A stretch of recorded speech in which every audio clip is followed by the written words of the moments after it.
Hey guys, what's up? It's David here with How to Beast, and in this video I'm speaking with Radu Antoniu of Think Eat Lift. He has a really awesome YouTube channel. I'll link it below in the description. And his specialty is sort of synthesizing a lot of complex information and making it really simple to understand for the average guy. I really recommend you check out his videos. They're actually really cool. The editing and the stuff, like the cinematography, props to you, man, because it makes me feel like I really need to step up my video editing and my cinematography in my videos. But anyway, how you doing today, man? Hey, David, thank you. Thank you for having me on this interview. Yeah, I checked up your website and I really liked your articles that again you also um, present the information in an easy way, but you also reference it. You also reference the studies and your sources, and I always admire that because I want to know where the information comes from. So keep up the good job. Thank you. Yeah, I think it's funny with like fitness and bodybuilding referencing studies because you probably can find a study that like proves any point. And this might be getting off track before we even get into the interview, but I think it's an important point.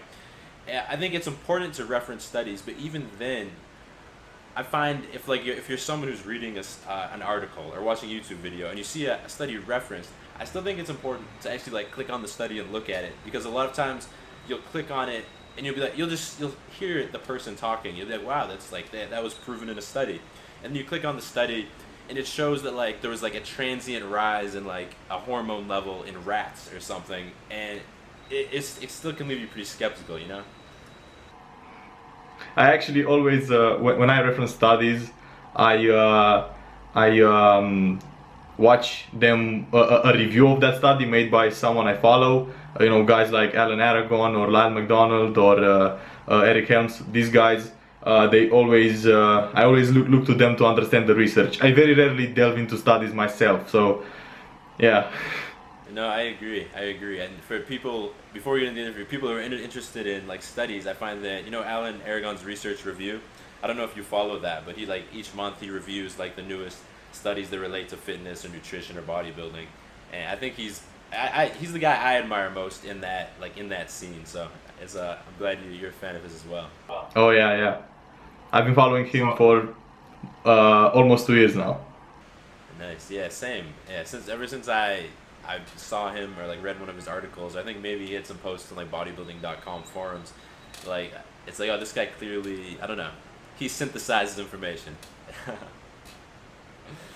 So the first thing I wanted to talk about that I saw you talking about recently is this concept of body fat set points, and kind of how different people's body, maybe not they're programmed, but people kind of naturally tend to, I'm trying to think of the best way to word this. They tend to naturally like hover around a certain body fat percentage, a certain weight range, and that's obviously going to affect how that person should attack bulking or cutting or just improving their physique.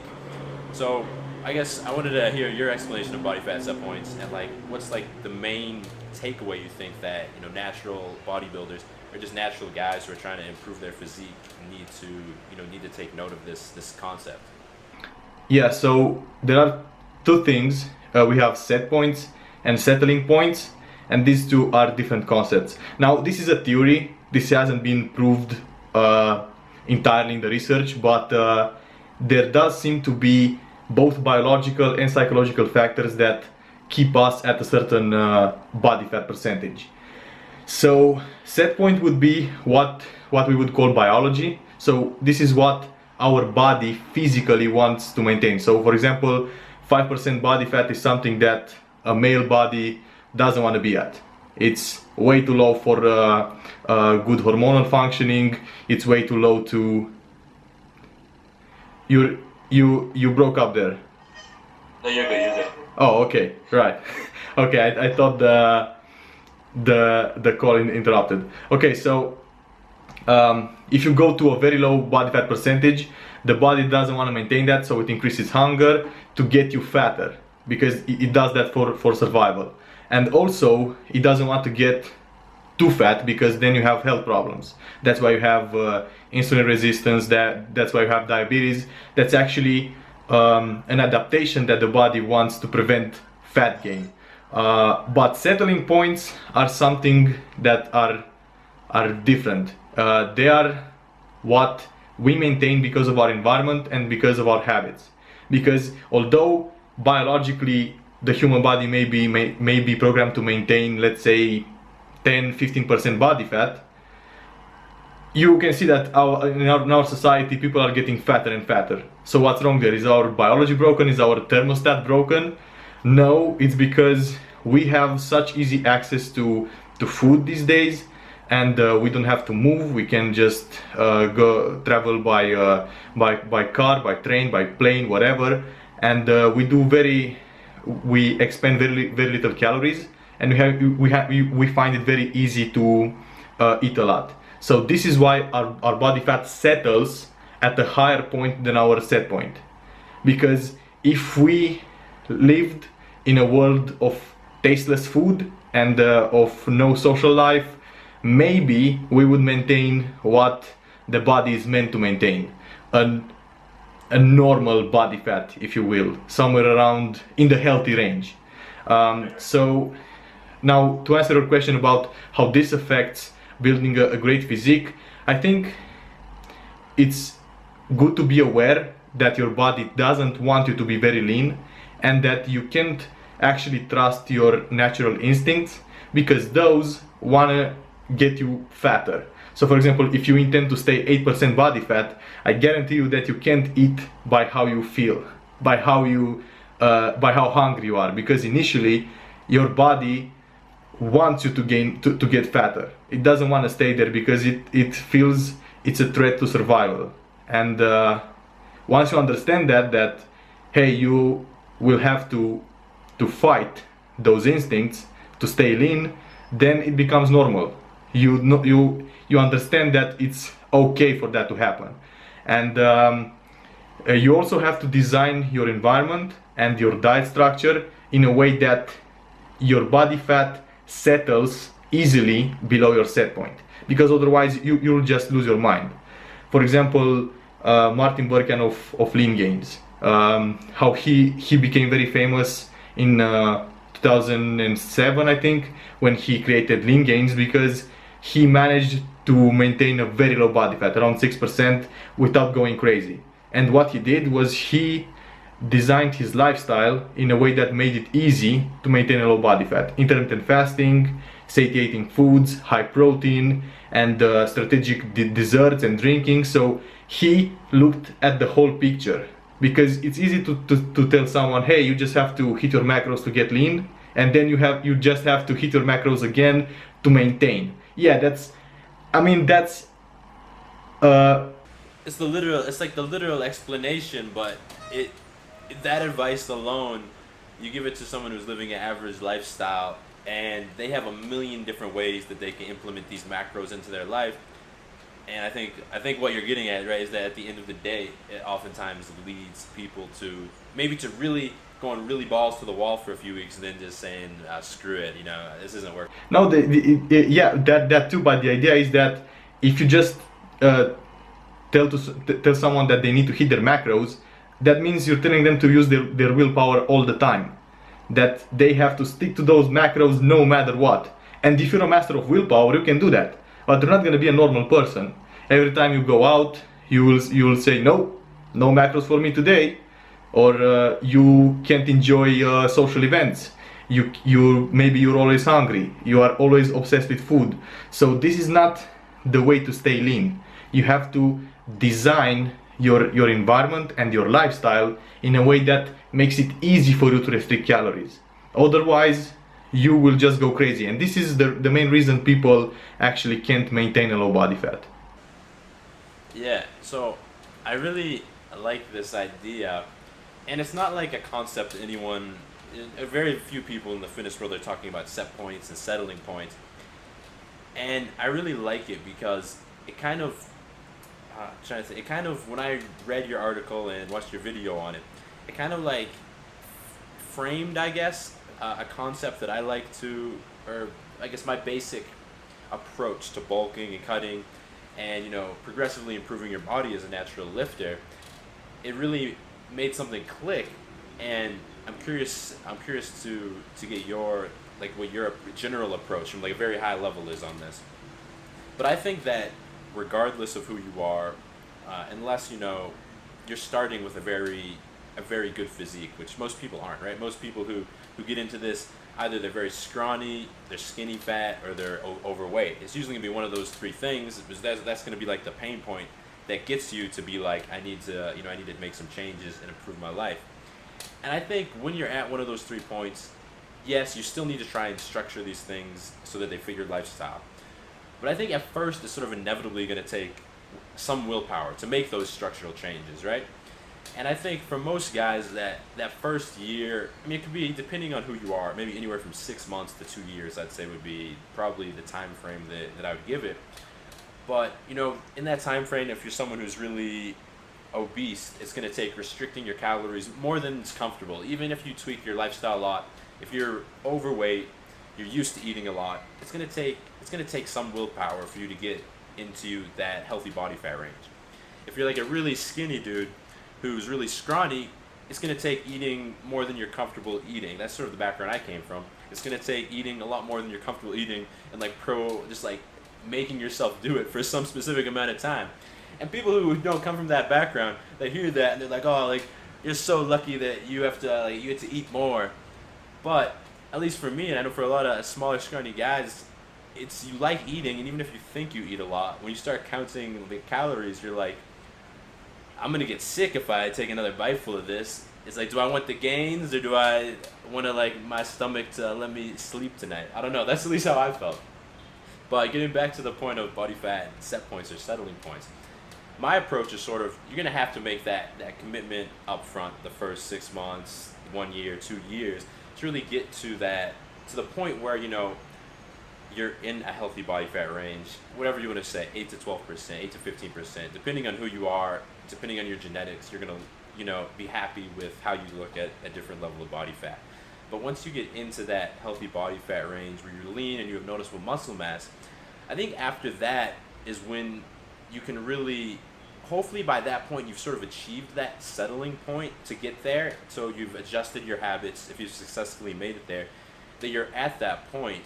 And most guys they're not going to be satisfied, right? They're still going to be I want to be leaner, I want to be bigger, I want to be stronger. And from my advice to guys who are natural is that once you're at this point, sort of, I advocate against cutting in bulk cycles. Once you get to that point, it's going to take that initial bulk or that initial cut to get where you want to be, and then I try and advocate. This is where I advocate. You're at that settling point. You want to make this your settling point, so you want to be able to eat, a healthy amount of calories that allow you to maintain your weight or just gain a little bit of weight. And yes, you can argue the specifics of is maintaining and recomping as efficient as bulking and cutting. And I think there's a lot of room for debate there. I don't think the literature specifically can prove one way or the other. Obviously, bodybuilders bulk and cut. That's how they live. But I think that for the average guy, and I'm not saying average in a bad way, it's healthier once you're at that point to sort of just be able to eat a diet that supports you. And if you want to get lean, though, obviously, if you're someone who wants to get really lean, this approach isn't going to work for you. But I think it helps fitness become something that supports your life and sort of empowers you, rather than being something that like you said, you're always worried about your macros and you're obsessing about food. You're developing eating disorders and body image issues and those types of things. Mm-hmm. So what you're saying is that you once people get to a body fat percentage that they are comfortable with, and they have pretty good muscle development, that they should maintain that fairly in a very close tight range, right? So a few percentages of body fat maybe below or above that. Right. I think naturally, based on the time of year, whether you're on vacation, whether you have hobbies like, I don't know, whether it's basketball or martial arts, or as long as you're consistently lifting weights and pushing to get stronger, the other variables in your life, your appetite, maybe your relationship, those things are going to sort of waver up and down. And I think they're naturally going to create these very small bulking and cutting cycles that are going to lead to gradual improvements in physique. And even if it's not as 100% as efficient, I still sort of advocate that because I think it's way more healthy mentally. But I guess what's your sort of high level approach on bulking, cutting, getting to where you want to be? Because I know everyone has like a little bit different flavor of what they like. So I use the Kinobody philosophy. If you're familiar with Greg, I'm part of the Kinobody team. So what we advocate as the goal physique is a physique that is lean and muscular with good proportions, not necessarily close to your genetic potential in terms of muscle development, and just to be lean and built. This is what most people want. And to get there, we usually recommend, like you, going to that base level where you're maybe around 8 to 12% body fat and have pretty good muscle development, and from that point you start to build muscle over time without getting fat. And the way we do that is we recommend people do very lean, very clean bulks. In a way, I mean, when you eat in a surplus until you reach maybe 15% body fat, and then when you start to lose your abs, you start to get a chubby face, you start to lose muscle definition, then you do a quick cut of a few weeks until you go back to the 10% range. Then you restart the process. You go back to 15% body fat, you slowly bulk until you get to that point. So by doing this, what you're actually doing is that you never get so fat that you actually lose definition, but you also provide enough nutrients to build muscle properly and to gain strength easily. So this is the way I recommend people stay lean while they build a lot of muscle, because it's, as you said, if you recomp, muscle growth will be slower. Because for some guys, for example, I'm 6 feet tall, and my base level, so after my initial cut, as you said, I ended up at around 150 pounds. That is very skinny for my height. So a mistake that I did is trying to stay at that weight and build muscle without gaining any fat. And because I did that, I wasted many months in my first year because I was not eating enough to grow. Obviously, I couldn't stay at 150 pounds and be more muscular. I needed to gain weight to create more mass. So when I ate more, and even if I gained fat, my physique progressed a lot. So I actually think that it's much better to fluctuate in this body fat range of, let's say, 8 to 14, 15, 16% body fat, and stay that year round. And as you said, between the seasons, whatever that fits your tastes. But you should always, in my opinion, be either lean bulking or be in a slight deficit, because that is when your physique is progressing. It's progressing at a faster rate than when you are recomping. I think that body recomposition is great, but when you achieve the physique that you're mostly happy with. Yeah. So I definitely agree with you, and I guess to explain what I was saying a little further, I think, so if you're at 6 feet, 150 pounds, you're still in the healthy body fat range. But I guess in my classification or my approach, I'd still put that at, you're still in that, you're still sort of on the scrawny side at that point, right? You still need to build muscle. And so I guess a better definition is like, once you're happy with your physique, you're muscular and you're lean, you're not noticeably fat, you're not noticeably scrawny, at that point it's good to have a recomp, maybe erring on the side of a slight caloric surplus, where maybe you're gaining, a few pounds over the course of 4 or 5 months. Because once you're that far along anyway, 2 years along, your rate of muscle growth at that point is going to be extremely limited. That's why it's better to focus on strength, in my opinion, once you're at that point. Because if you're focusing on muscle growth, it's going to get really frustrating. Rather than being on that sort of like month to month, seeing how much you improve, you have to sort of move to like a year to year basis, looking at progress photos, because otherwise it can get pretty demoralizing, I think. I completely agree. Yeah.